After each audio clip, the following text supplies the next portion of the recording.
So coming to Shivaji and Anshu గారి ఇష్యూకి తీసుకున్నట్లయితే ఆయన ఆ దండోరా ప్రీ రిలీజ్ ఈవెంట్ దానికి బిఫోర్ లులు మాల్లో జరిగిన ఒక ఈవెంట్లో నిధి అగర్వాల్ కాస్ట్యూము అక్కడ జరిగిన ఆవిడ ఇబ్బందులు దాన్ని దృష్టిలో పెట్టుకొని మాట్లాడిన కామెంట్స్ అందులో వచ్చిన ఒక 2 వర్డ్స్ ఆయన ఇమీడియట్గా మళ్ళీ దాన్ని చాలా తొందరగా కరెక్ట్ చేసుకోవడానికి కూడా మంచి మనోజ్ విష్ణు గారికి ఫోన్ చేశారు, ఇది మిస్టేక్ జరిగింది, ఈ 2 పదాలు వచ్చాయి.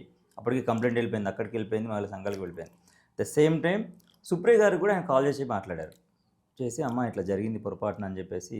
సో ఆయన ఎక్స్ప్లెనేషన్ ఇచ్చుకున్నారు అండ్ అపాలజీస్ కూడా నేను చెప్పబోతున్నాను అని చెప్పేసి అని అన్న తర్వాత కూడా యాక్చువల్గా పిక్చర్లో లేని చిన్మయ శ్రీపాద గారు అండ్ అనసూయ గారు అసలు కంప్లీట్గా ఆయన ఎప్పుడు అంటే ఆ పర్టికులర్ సినారియోలో ఆ స్పీచ్లో ఏ ఒక్కరిని పేర్లు మెన్షన్ చేసి మాట్లాడలేదు బేసిక్గా. బట్ వీళ్ళు వచ్చిన తర్వాత నుంచి ఇష్యూ పెరుగుతూ చివరికి ఇప్పుడు ఒక 40 మంది పైన కంప్లైంట్ చేసే వరకు ఇక్కడ వాడి ప్రాబ్లం ఏంటి అనేది ఆవిడ నిన్న ఒక ప్రెస్ మీట్లో చెప్పింది. ఎవరు? అనసూయ. ఏమంటారు? శివాజీ మీ అందం చీరలోనో మీ అందం నిండుగా కప్పుకునే బట్టల్లోనే ఉంటుంది తప్పితే సామాను కనపడే దాంట్లో ఏముండదమ్మా.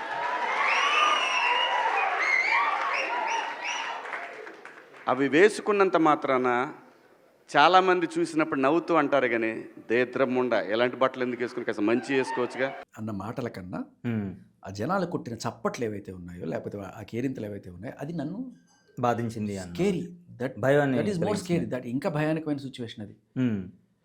ఇటువంటి స్పీచ్ల వల్ల ఇటువంటి వాళ్ళందరూ ఇన్ఫ్లుయెన్స్ అయిపోయి ఏమేం చేసేస్తారో అమ్మాయిల మీద ఇన్ని అగత్యాలు చేసేస్తారో అనే ఒక బాధతోటి ఆ స్కేరీ సిచ్యువేషన్లో నుంచి నేను ఇలా పెట్టాల్సి వచ్చింది అని చెప్పింది.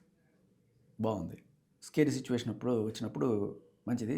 ఆయన్ని మహిళా కమిషన్కి లాగారు, మా అసోసియేషన్కి లాగారు, బజార్లో ఆయన నానా రకాలుగా మాటలు అన్నారు, నార్సిస్ట్ అన్నారు, బఫున్ అన్నారు, చీర కట్టుకోమన్నారు, మెట్లు పెట్టుకోమన్నారు, చాలా మాట్లాడారు, అన్నీ మాట్లాడారు కదా. నీ అవకాశం ఏంటో నీకు చూపిస్తా ఉన్నారు, I will show you your place అంది ఆవిడ శివాజీని. ఇన్ని మాటలు అనేసి ఇప్పుడు ఈవిడ స్కేరీ సిచ్యువేషన్ ఉంది కదా. ఇదే చిన్మయ్య గారు కొన్నాళ్ళ క్రితం ఇదే అనసూయ ఒక పిల్లాడిని మూతి మీద ముద్దు పెట్టుకున్నప్పుడు, ఒక టీవీ షో చిన్న పిల్లాడిని మూతి మీద ముద్దు పెట్టుకున్నప్పుడు నాకు తప్పనిపించింది. మరి ఆవిడకి తప్పనిపించలేదేమో, అమెరికన్ కల్చరో లేకపోతే మరి ఆవిడ కల్చర్ మనకు తెలియదు, ఆ స్టాండర్డ్స్ ఏంటో మనకు తెలియదు, మీకు అనిపించిందో లేదో నాకు తెలియదు. కొంతమందికి ఎవరైనా సరే ఒక 1% మందికి రైట్ అనిపించిందేమో నాకు తెలియదు. నాకు డౌటు, తప్పు కదా ఇలా మూతి మీద ముద్దు పెట్టడం అనేది.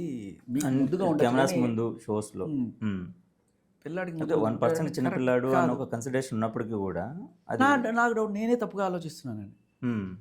మరి ఆవిడని సపోర్ట్ చేసుకుంటూ వచ్చిన చిన్మయ్య గారు ట్వీట్ చేశారు ఆ రోజున. ఒక టీవీ హోస్ట్, అంటే అప్పుడు వీళ్ళకి పరిచయం లేదనుకో, ఒక టీవీ హోస్ట్ ఇలా ఒక స్టేజ్ మీద ఒక చిన్న పిల్లాడి మూతి మీద ముద్దు పెట్టి ఇంత దారుణమైన సమాజం చెడిపోతుంది, దిస్ ఇస్ స్కేరీ సిచ్యువేషన్ అని ఆ రోజు ఆవిడ అభిప్రాయపట్టింది. మరి ఆ రోజున ఈవిడ ఎందుకు మహిళా కమిషన్ లాగలేదు? ఇదే స్కేరీ సిచ్యువేషన్, ఎన్ని స్కేరీలు చేసింది ఈవిడే. మరి ఇలా సామాన్లు అని మాట్లాడడం అనేది తప్పు, అలా మాట్లాడినప్పుడు నవ్వడం అనేది కూడా తప్పే.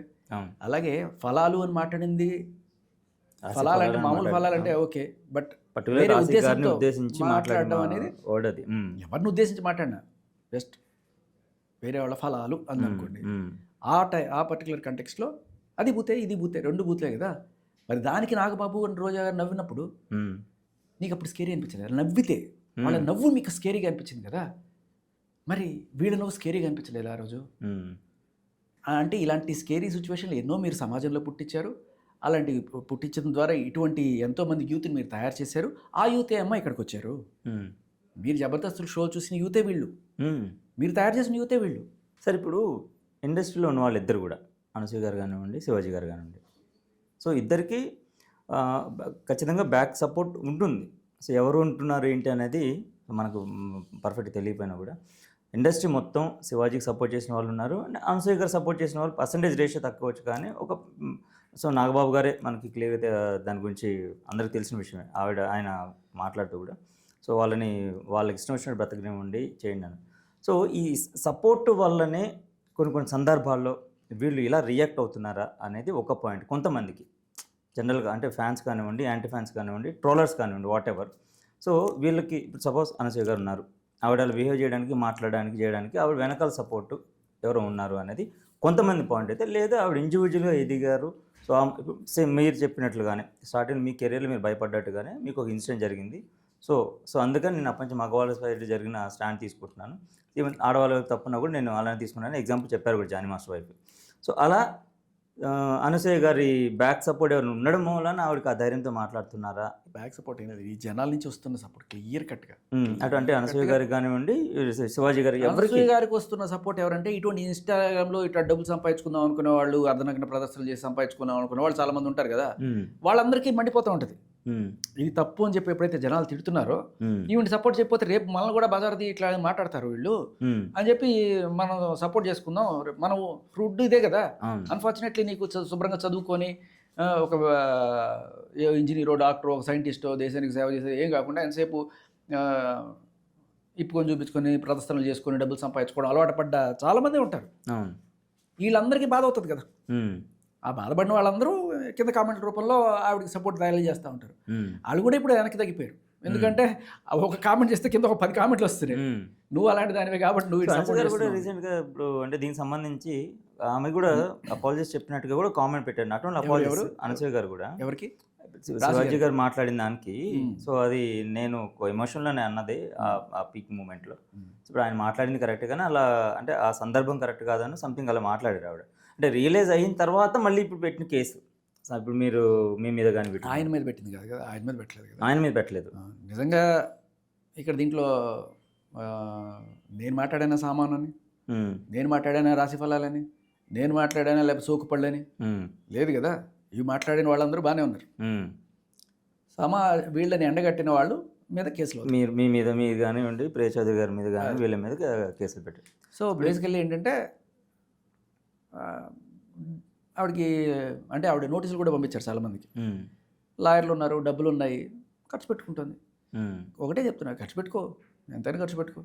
నిజం నీ పక్కన లేనప్పుడు ఎన్ని చేస్తే ఏమొస్తుంది నీకు? ఏమీ రాదు, గుండు సున్నా వస్తుంది, ఏమీ రాదు. చూసుకోండి. నా నమ్మకం అయితే ఇది ఖచ్చితంగా. ఆవిడ ఏ కంప్లైంట్లో ఏమైతే మెన్షన్ చేస్తుందో నా వాక్ స్వాతంత్ర హక్కుని నేను వినియోగించుకోని శివాజీ మీద కామెంట్ చేశాను. మరి మిగతా వాళ్ళు ఏం చేస్తున్నారు? వేరే హక్కులు ఏమైనా చేస్తున్నారా? వాళ్ళ హక్కే కదా అది కూడా. నీకు ఎలా హక్కు ఉందో వాళ్ళకే హక్కే ఉంది.